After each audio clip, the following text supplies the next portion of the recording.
From TeachIllinois.com, this is The Teacher's Classroom, the podcast that explores current issues and topics in education and how they relate to teaching and students. Here is your host, Matt Weld.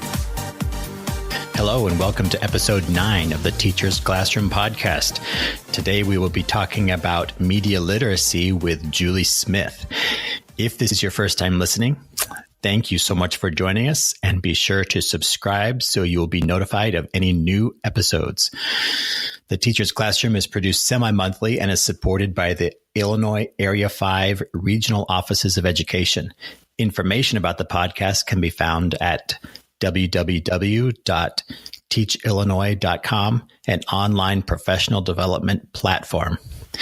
And as I said, today we are going to be talking with Julie Smith.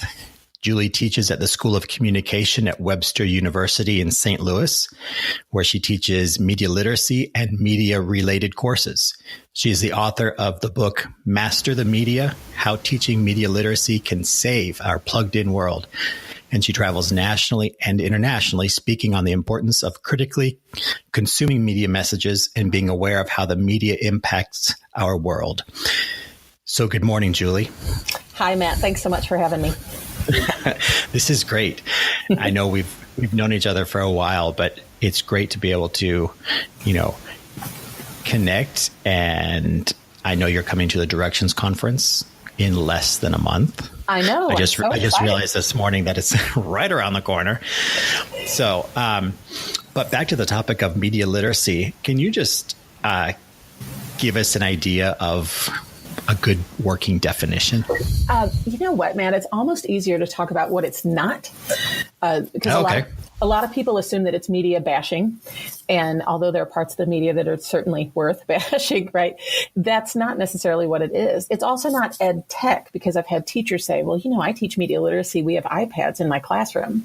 Like, oh, no, you just have equipment in your classroom. You're not helping the students analyze the messages that come through that equipment. So really just the basic broad definition of media literacy is the ability to critically consume the thousands of media messages that we receive every day.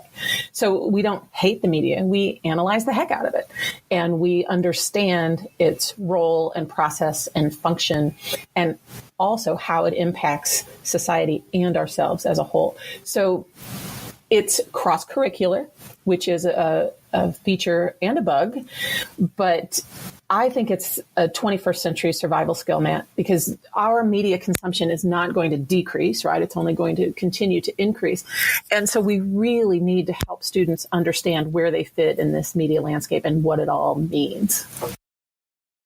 How's that for a fence riding definition? Hey, that works though. So you're saying that this is something that should be incorporated in every subject that we teach. Oh, absolutely. And that's the problem, too, because so many schools, are so booked already with their schedules. And very few schools in the United States offer a freestanding media literacy course. A lot of journalism teachers include it, English teachers include it, some social studies teachers include it. But really, it's cross-curricular. So you could insert some media literacy ideas and instruction in whatever you're teaching, whatever the level, whatever the topic, because it is so current and relevant to our students. And it's a great way to engage them. This is the world they're living in, right? Sure. So for someone who has no background in media literacy, is this something that's easy to learn about? Is this something that, is common sense, or how does that work? Well, there's a couple ways to look at it. The average American now is spending between 11 and 11 and a half hours a day with electronic mass media. So I know. And the way that we get to that amount is that many of us are double screeners. So I'm a double screener, Matt. Like if I'm watching live TV, I'm also on Twitter at the same time. Or if I'm working on my online class, I typically have a tab where I'm streaming music at the same time. Or some people might read a magazine while they're watching TV. So there's a way that we can consume media at double the pace, if that makes sense. And that's how we get to 11 hours. Now, if you ask any of our students, they'll say they're double screeners, triple screeners. I've had students tell me they're quadruple screeners. So we're not saying that the media are bad. I will never say that all screen time is bad. But I will say, gosh, if we're spending this much time with something, we really ought to evaluate it more and talk about it more and reflect on it more than we do. So learning these skills, these media literacy skills, all come down to really simple questions. Asking questions constantly, like who's the sender of the message? What's their motive or intent? What tools are they using to send me this message? What lifestyles are presented? Who's financially benefiting from the message? Are there other people who could interpret this message differently than me? What information is left out? These are the questions that we want to train our students to be asking constantly, and not just when they're watching the news or when they're on Instagram, but also when they're reading scientific studies or when they're reading a history textbook, right? These are questions that are really excellent for critical thinking. And that's such a big buzzword now, right? Critical thinking. We want our students to not be sheep. We want them to analyze everything they consume. And when we're consuming information at such a rate, it gets harder and harder and harder to do. So it really just comes down to asking questions. And I know that sounds kind of simplistic, but that's a great way to get started. Well, I think that's something we can all do. I mean, as a former science teacher, I was always teaching my students to be critical about, the scientific journals they were reading or the articles or even the textbook, sure. Like or what has been left out. Or... Yeah. What company paid for this study? I mean, that right. tells you a lot too, doesn't it? Yeah. And so we don't want the students to be cynical. We want them to be skeptical. Just a healthy skepticism. And so I even tell my students, I want them to be skeptical of stuff I tell them in class. Double check me, get your phones out, just be cautiously evaluative of every message, even if it comes from a professor. Yeah. Crazy, huh? Right. So I suppose when media literacy first started, this was mainly about advertising and maybe TV news, right? Well, it's really interesting. Media literacy actually got its start in Canada. So much of the Canadian population lives within 100 miles of the American border. So most of the media they're consuming, right, is American. And Canadians are very protective of their identity, their national identity. And so media literacy started in Canada as one way to prevent those Canadians from becoming American by consuming so much American media, which I think is really interesting. But yes, advertising is huge. In fact, there's actually research, Matt, that shows if we teach students how to evaluate fast food advertisements, it actually affects their purchasing decisions. And there was a study done in Hungary that said, if we teach kids how to evaluate the tips and techniques used by alcohol and tobacco advertisers, that their usage rates will drop. So it's one thing to tell a bunch of teenagers, you shouldn't smoke, but it's another thing altogether to say, I'm going to show you how these advertisements work and how they're trying to outsmart you. And then teenagers seem to pay a little more attention. At least that's what the research shows. And I think that's fascinating. Fake news and the attention that fake news has gotten in the last couple of years really is just a very, very tip of the iceberg of what media literacy education can do. So we'll touch on fake news here in a little bit because I think that's really interesting, and I would love to hear your take on identifying and that kind of stuff. But sure. Can you take a company or fast food here, since we're keeping this G, and what do they do to try to hook people in their advertising? Oh, well, it could be something simple as just photoshopping the image of how your cheeseburger never looks. When you pull it out of the bag, it never looks the way that it does on the huge poster in the window or the way that it does on television. So teaching the students how digitally altering a photo can make it more appealing. Teaching the students what colors are used, what emotions are attached to what colors, and why certain food companies use certain colors in their ads or their logos. It can be as simple as that. So it doesn't have to be super highbrow, super academic work. It could just be having students dig around at the difference between what their cheeseburger looks like in the bag and what it looks like in the ad, so that they're learning, things aren't always the way they're presented to us. Okay. And that's a good lesson for all of us, right? Right. Absolutely. All right. So let's transition out of fake news, because I was hoping we would get to this topic. You knew we would. Just because it's such a thing these days. So just start talking about fake news and we'll go from there. Okay. I'm kind of tired of the phrase, can't lie, because I think now people are kind of co-opting it to just describe anything that they don't want to hear. So I think a better phrase could be online misinformation, or just misinformation in general. And misinformation has been around forever. The Bat Boy found in the cave, or Elvis spotted at a St. Louis grocery store. Even I think it was Attila the Hun used to send out people in advance of his armies to tell other people how big and impressive his army was, basically lying, so that they would surrender before he even got there. So this idea that we've suddenly encountered this age full of misinformation is naive. Misinformation has been around forever. It's just now that it travels at the speed of light.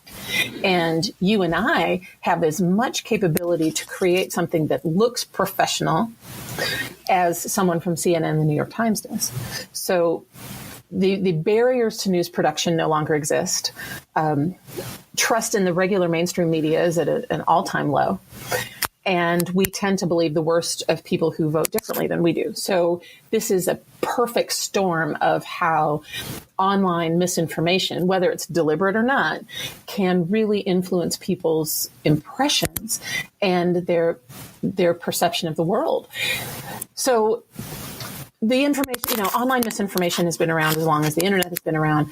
The issue now, I think, is that we have to take responsibility for this. Some of this is on us. There's research that came out last week, Matt, that says only 9% of the people who retweet something during a breaking news event actually verify to see if it is true. That's scary, especially during breaking news when rumors fly like crazy on social media. Mm-hmm. And in our social media worlds, we tend to congregate with people who think, feel, believe, and vote the way that we do. So if we see a message that affirms what we think about a certain politician or a certain candidate, we're less likely to check it for authenticity. So it's this perfect storm of attitudes, moods, technology, and our own capabilities that create this environment where we're really more interested in what we believe than what is true.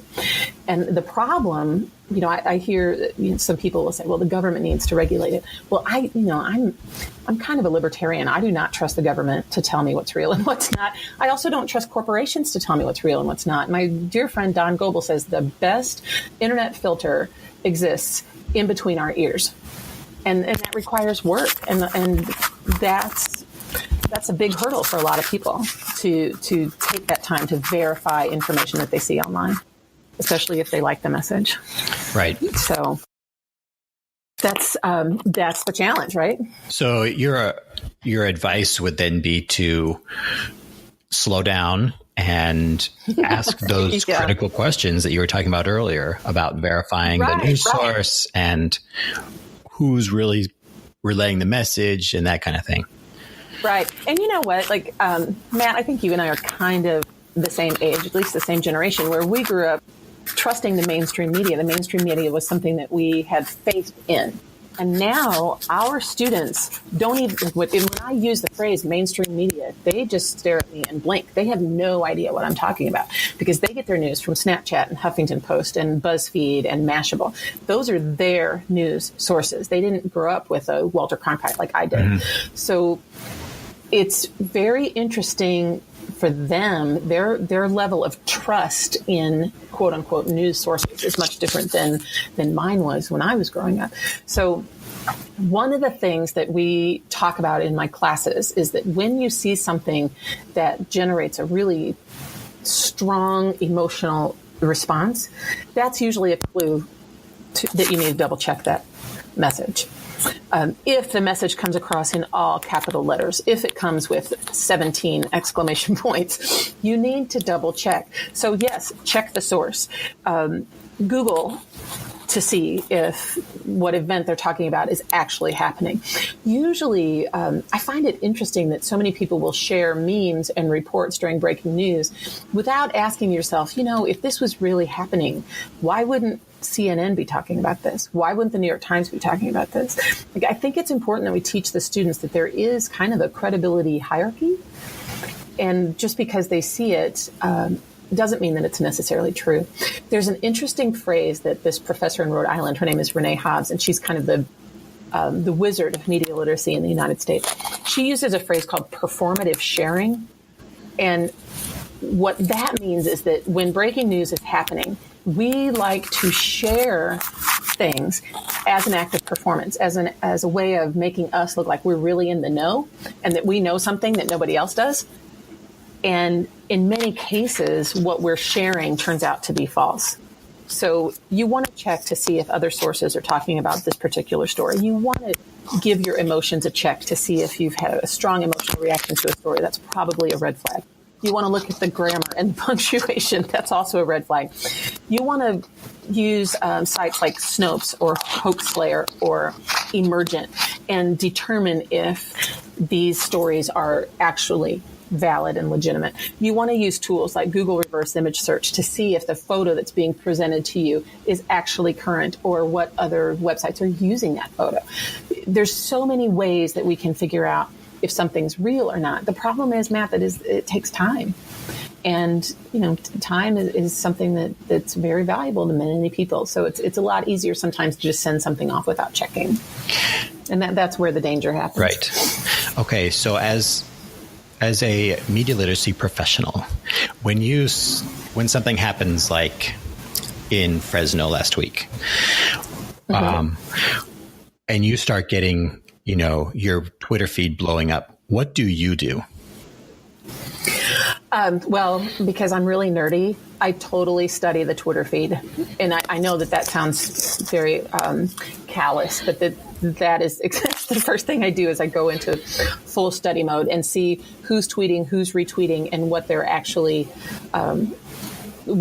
sources are, if they mention sources. There's also an interesting site called TrendsMap, where you can look at the map of the United States or world for that matter, and it will tell you what hashtags are trending in that area. So if I see something come across from Fresno, for example, and then I look on TrendsMap and no one in Fresno is really talking about that, then I know it's probably not happening. So I go into full verification mode before I do anything else. And quantity doesn't necessarily mean that something's really happening. I look to see influencers, like accounts that have been around for a really long, especially on Twitter now, accounts that have been around for a long time that maybe have enormous number of followers. That's usually credibility for me. So if they're tweeting about it, I'm more likely to believe it than an account that maybe just started and only has a few followers and a few tweets. So there's ways that you get used to kind of feeling about who you can believe and who you can't.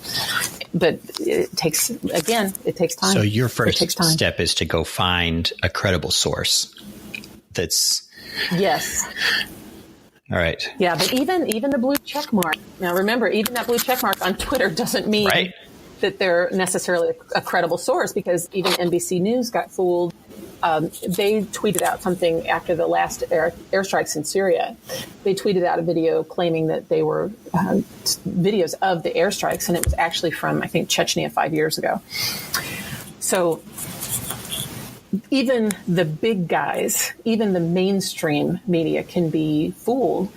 And I think it goes back to that performative sharing. They want to be the first to share something, so they're less likely to really check it for authenticity. And so back to what you were talking about, your students and how they're on BuzzFeed and Snapchat and all for their news sources. And whenever those come across my feed, I tend to skip those as, clickbait type things. Absolutely. Well, Something I do with them in class, Matt, that's kind of fun is that I teach them how to write clickbait headlines.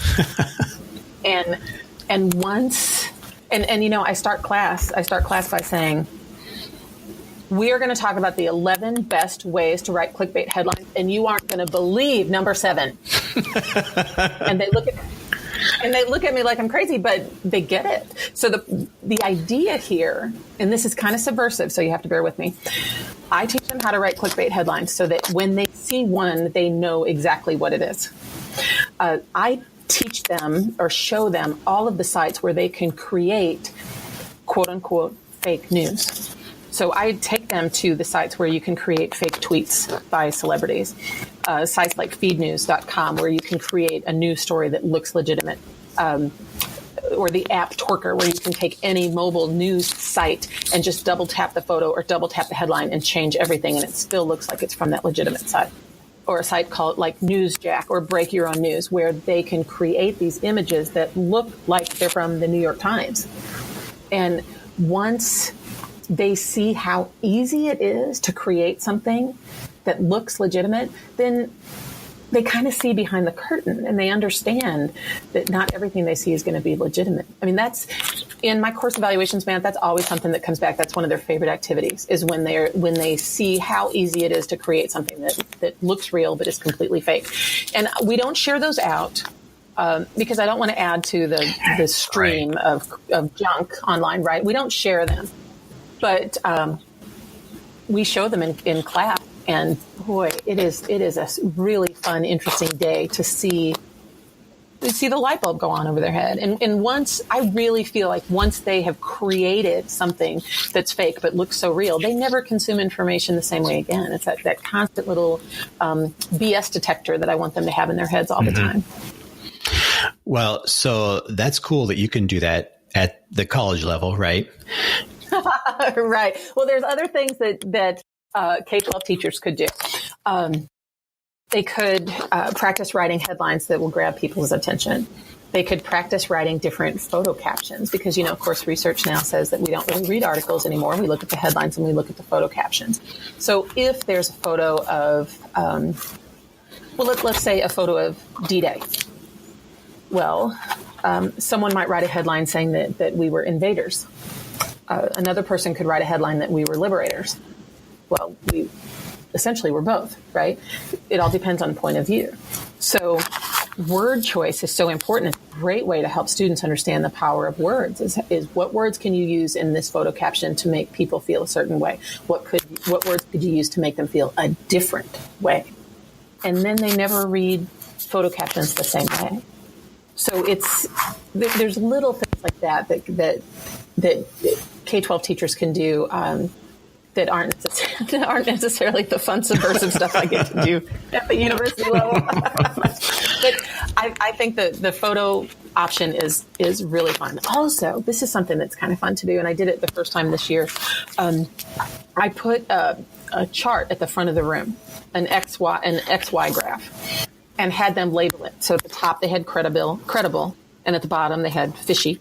And to the left was liberal and to the right was conservative. Then I gave them each a news source on a magnet. And they had to investigate that news source and then place it on the XY graph and defend why they placed that source where they did. So the student who had C-SPAN, put it pretty much in the middle, very high on the credible ranking. The student who had, I think, Breitbart had it closer to fishy and way over on the right. Now, it's really interesting because the student who drew CNN, Matt, put CNN way down on the fishy chart.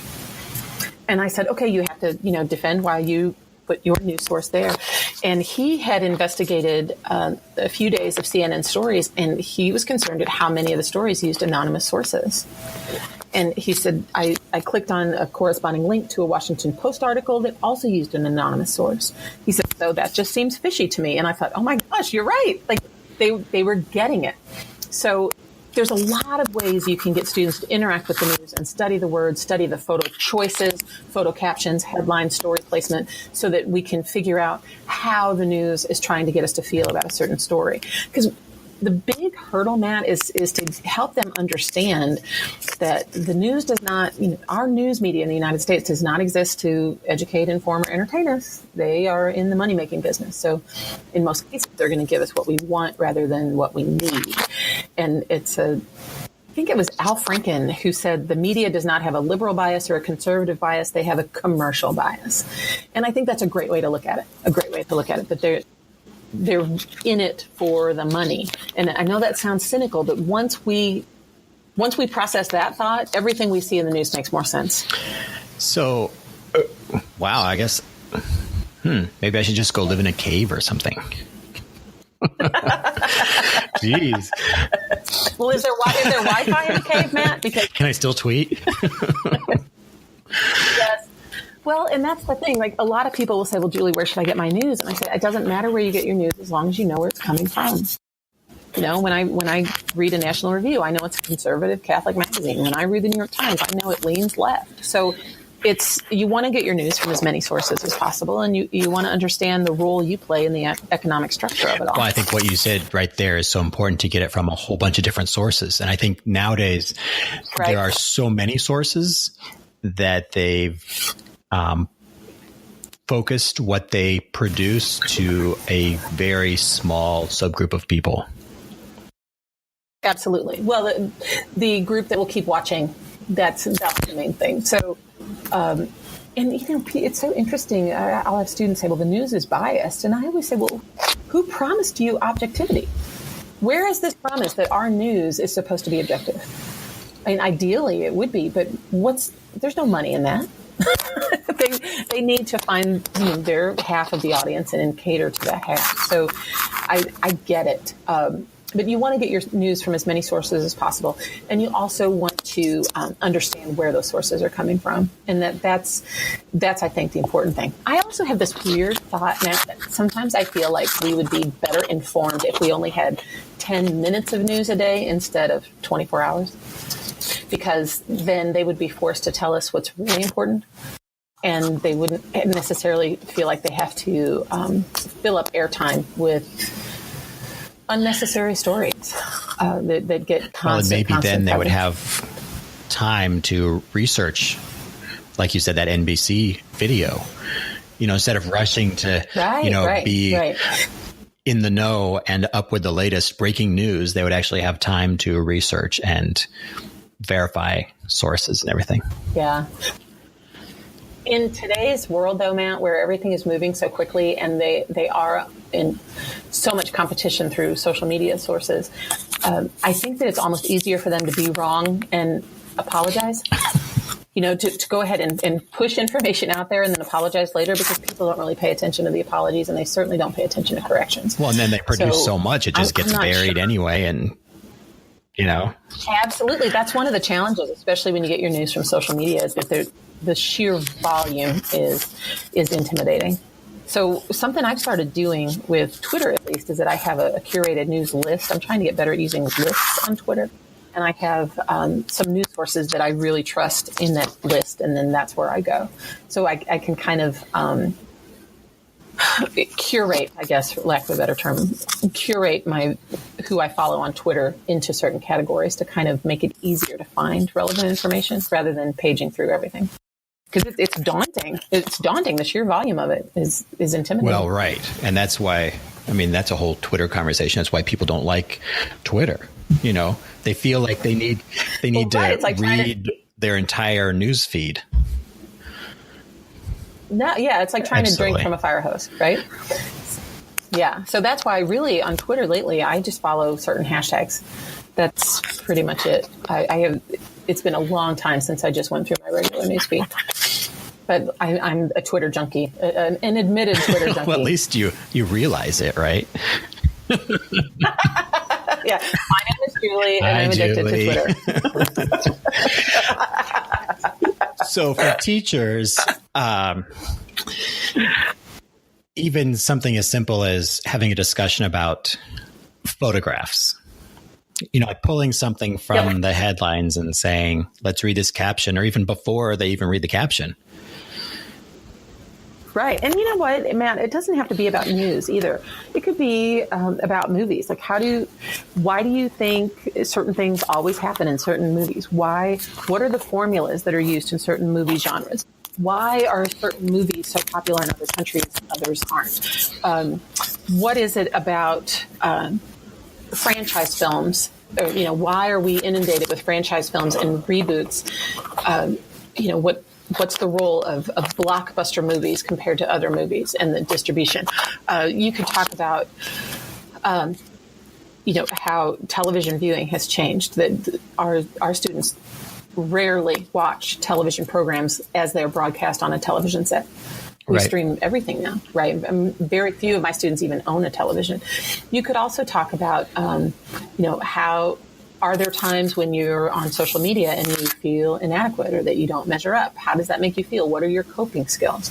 Do you know how to set up a Google alert for your own name? Do you know, especially for high schoolers, do you know how to set up a really great LinkedIn page?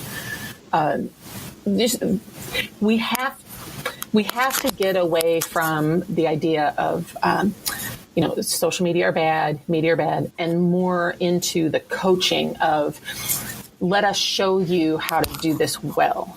Let us show you some of the patterns in the media so that you are less impacted by them.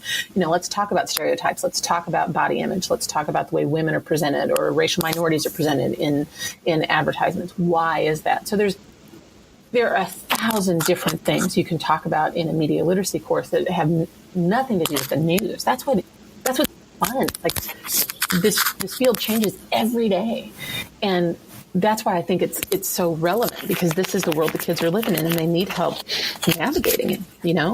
How do you create a meme? Why do some memes go viral and some not? Is it Laurel or is it Amy? Like why is this? Why do some things capture the imagination of the culture and some things don't? Like these are conversations that would be really, really interesting to the kids.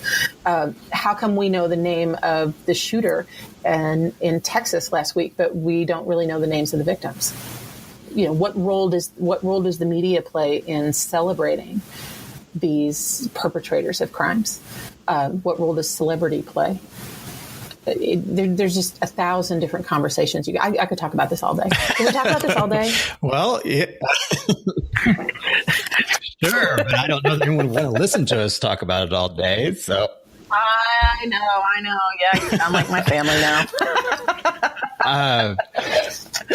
But there's 1,000 different topics under the media literacy umbrella that go so far beyond just news. And that's what I think makes it such a fun topic for students. Just because you've just complicated the issue and said there's so much to talk about. Sorry. Is there something that, a teacher who's listening to this that is looking to say, oh yeah, this is a great idea, I want to start it in the fall. Is there a Common Sense Media, or where should they go to start? Yeah, Common Sense Media is a great, wonderful site and very objective. They're really rational, because a lot of sites are anti-media, screens are bad. Do you know what I mean? Common Sense Media is much more rational and objective. I would also start with NAMELY, National Association for Media Literacy Education. It's namely.net. They have free membership, number one. Their website is also chock full of lesson plans and great ideas of students for how teachers can get started no matter what they teach, what level or what topic. So they have wonderful lesson plans where you can implement some media literacy into what you're already teaching. So the Center for Media Literacy is also a wonderful website. That's a Center for Media Literacy in Los Angeles. There's a great group called the News Literacy Project.